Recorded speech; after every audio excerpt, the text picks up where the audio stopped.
All right, I'm here with a hand hammered cymbal and a machine hammered cymbal. Only that I hammered the machine hammered cymbal also by hand.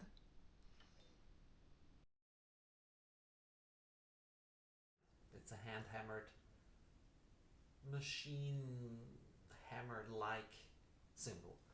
And this is an experiment I'm doing while I'm figuring out how different shapes of hammer work, how the amount of hammering has an impact on the sound, how much force, um, all that stuff. Um, and I tried with this one really to mimic a machine hammered cymbal. I only used flat hammers or almost flat hammers on this one, working in very precise rings over and over. And you can see, you can judge by even by just looking at it that it's there are no deep hammer marks. It's just flat hammer marks all over it. And this one I pulled up with the least amount of hammer strokes ever, which is something I'm working on, and it's like a challenge. Um, the challenge being, given that I want a at least medium profile, medium height, how little, how few, with how few hammer marks am I able to do this? The least amount of hammer marks would be the winner, because I'm pretty sure that when a cymbal is not overworked or overhammered, um, it is drier and darker. Um, it needs, in order to be complex or dark, or yeah, however you want to put this, it sure needs some deep hammer strokes. Um, yeah, but I think it's a very interesting experiment. So what I did is I made the cymbal. This one is older. This one, by the way, is newer. It's only I don't know, 2 days old. I even retouched it a little bit even today with hammering. So this one will even further down the line. It will open up more. But already, so this would work against my experience, my experiment, but it's still working clearly enough.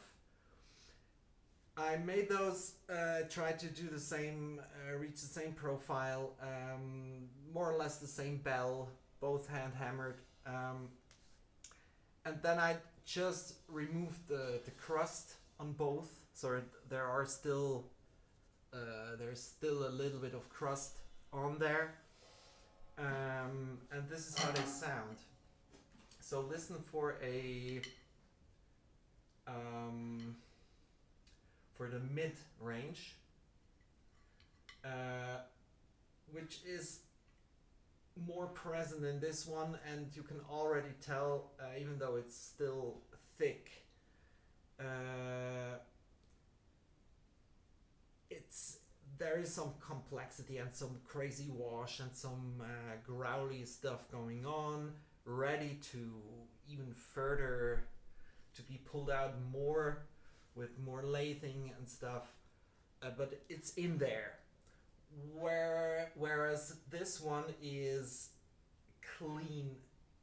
It's just clean. It's clean and you could say crisp, or or neutral. It's fascinating, really, especially in different. This one is reacting more to different um, different loudness. This one pretty much stays the same. It doesn't change the sound as much when you go when you play harder.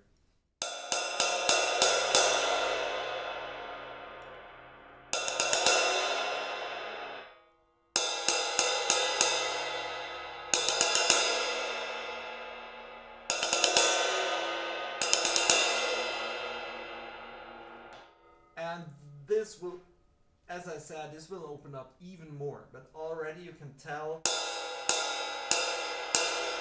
this is way more. This is way closer to maybe an old A or a Paiste. I don't know, whatever number, but a bright, clean, pingy thing.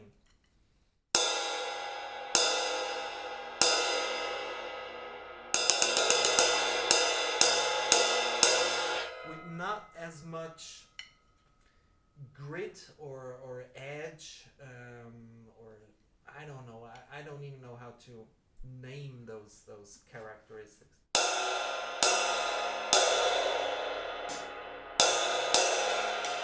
All right. So what I'm doing next is I will further lathe.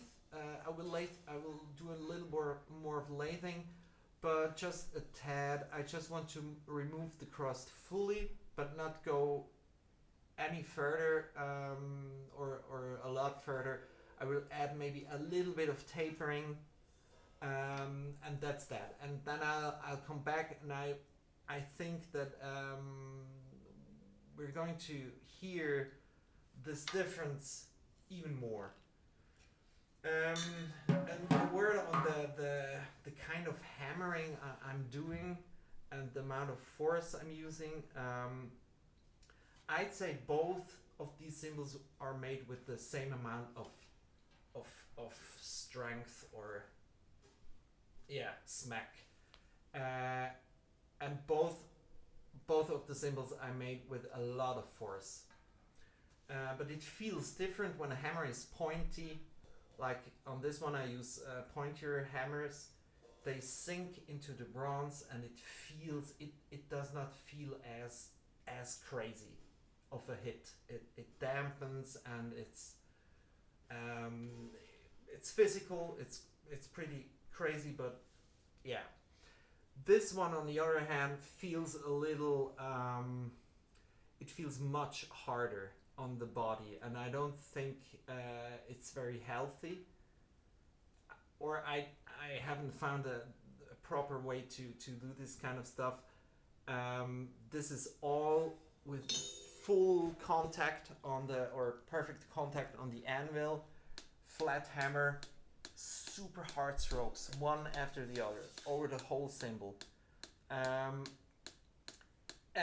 the hammer, it bounces back. This is a good thing, but there is still some crazy vibrations that travels through the arm or body, shoulder, whatever. It feels, it's very tiresome, and a little. It feels like if you take a flat hammer and just hit on your anvil without a cymbal. It's just too much of the zone of impact is too big, so it won't really sink into the bronze. It just compresses it a little bit, but it feels like much more work than this one, even though this one looks way crazier and funky, and there are deep hammer marks. It feels lighter and in a way healthier. I'm not sure if I could make a lot of cymbals like this one after the other. It doesn't feel very healthy, and if I would if I end up preferring this sound, or if I want to come back to this sound every now and then, I would probably want to use a machine hammer, which is more or less intended to do something like this. You could use point your hammer on a machine hammer and come close to this one actually. It depends. But it's something I have underestimated a lot, and I only now reach this conclusion of how big of a difference it is, what kind of hammers, how you hit. This one actually is not a lot of those strokes, those hammer marks are done with just a little amount of air, so a little tilted to make it grow even faster and move more metal. And this one is made with full contact, as I say. Yeah. Interesting. Yeah, and I said I underestimated these characteristics, and I say that because I pretty much knew about this stuff right from the beginning. But a lot comes down to like preference or what feels comfortable. And I started out with more with flatter hammers. I have a pretty big anvil, which is curved all the way. So hammering on top of the curve with a flat hammer. This was like my standard way to make cymbals. And I only now realized that I can make a profile grow faster and probably safer for me at least, and with a different outcome. What I did sometimes in the beginning was like I shaped the cymbal, not really crazy as this one, but close, a lot of hammering, a lot of top hammering, a lot of using flat hammers, and then I would go in and do some deformation work afterwards. I would then switch to a pointer hammer and do some crazy hammer marks and divots and but the cymbal, the bronze, is already compressed. So it's very hard to go back from a ringy, pingy, pointed, high frequency cymbal. It's very hard to dial it back once the compression has taken place. It's basically in there. I could still make the cymbal thinner, which would sound like it would it actually makes the cymbal washier and darker, but I can feel it, and most of the time I can feel it in the impact of the stick, really, how much compression a cymbal has had. And this is I hope it picks up, the mic picks up what I'm hearing, because it's really very different. Maybe from a distance they sound maybe close.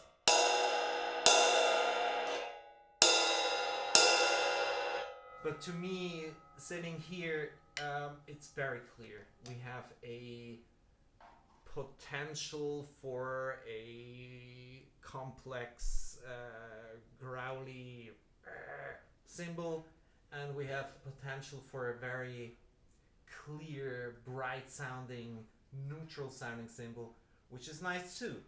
So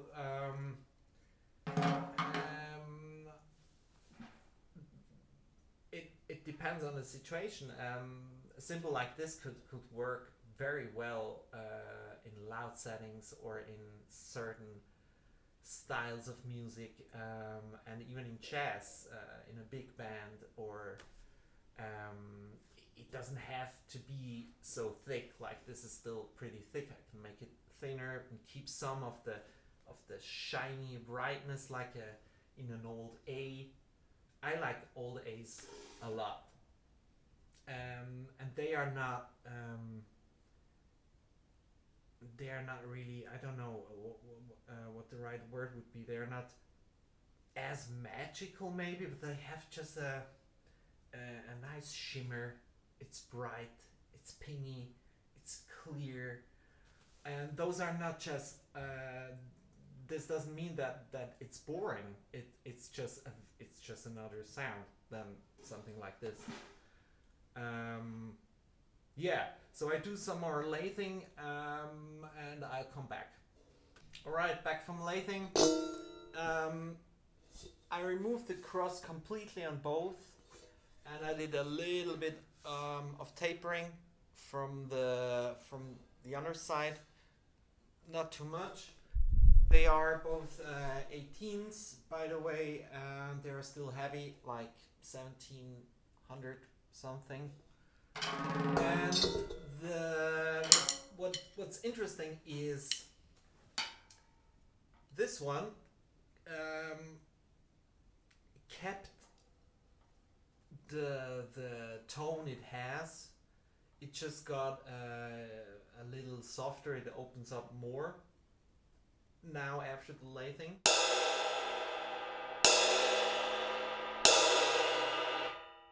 And this one,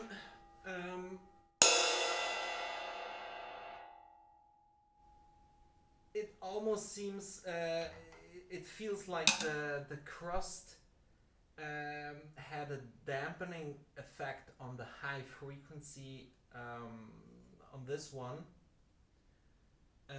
Whereas here, since the cymbal probably already was, I don't know, softer, the crust added more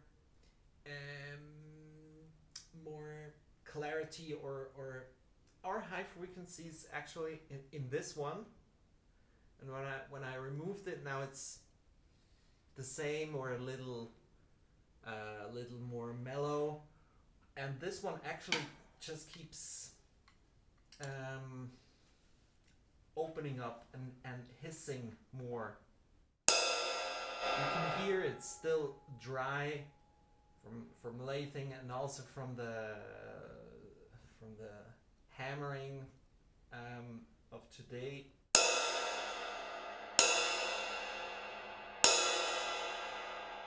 But there is I can hear the potential for a lot of high frequency, and still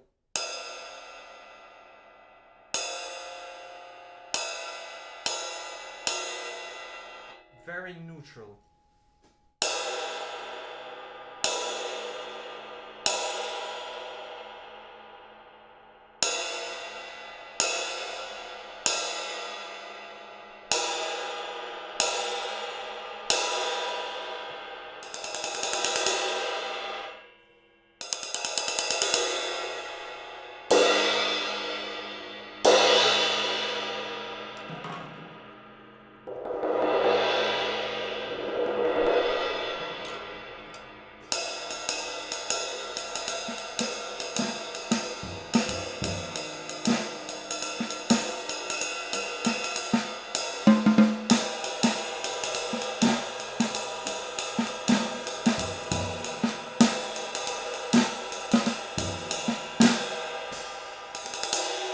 Interesting, but also that's what I expected.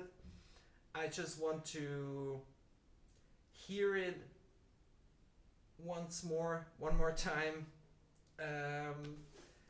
that's why I did this experiment. I don't know what I'm gonna do with those cymbals. I'd like to keep them as like to show customers, um, but I also like to just finish them up and sell them. I don't know. What should I do? Um, yeah, it's what I expected, but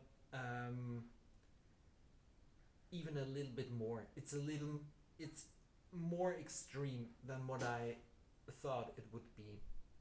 I'm hearing them side by side with similar weight, similar size, similar bells.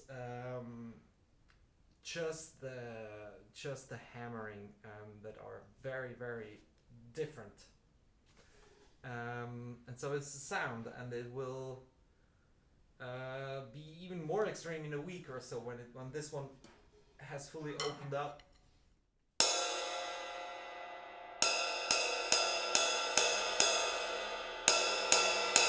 I can't stop A/B them. And the dynamics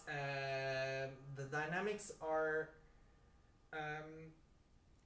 you have, it feels like you have more dynamics on this one, and the sound, or more different sounds.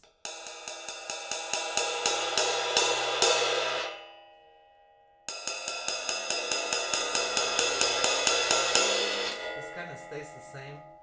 It's weird, and I like and I love the I love making both of those cymbals. As I said before, this one is a little harsh or a little hard on the body. So this is something I have to keep in mind. But the technique of like a machine hammered cymbal made by hand, this technique is very useful for when I do mods, and I just want to dial in more of this or more of that. It's helpful, and I kind of like the fact that me or human beings in general are able to make something like this, which comes close to a machine, and I also feel like a machine. I really do. When I hammer a cymbal in this kind of way, I really feel like a machine, and I kind of like that feeling. I don't know why. It's like a meditation. It's very precise. It's always the same thing over and over again. It feels. I like to do this kind of thing, and I'm having trouble to actually hammer in a complete chaotic manner. I don't feel comfortable with that. So what you see here is a mixture of going in and out, making like double rows, but very sparsely, or very wide apart, and in the end it looks like it's chaotic, but it's only chaotic to a certain point. And this is something that is it probably has an effect on the sound as well. If I would do two cymbals like this with the same hammer, but one I would hammer in perfect rings and one I would hammer randomly, I assume that the sound is going to be different. And working in perfect circles is maybe also a little dangerous as far as hum goes. I don't know. I feel like there is something to it. Yeah, so that's that. I'll make some picture and some close-ups so you can see the difference. Um, yeah, tell me what you think and tell me what I should do with those cymbals.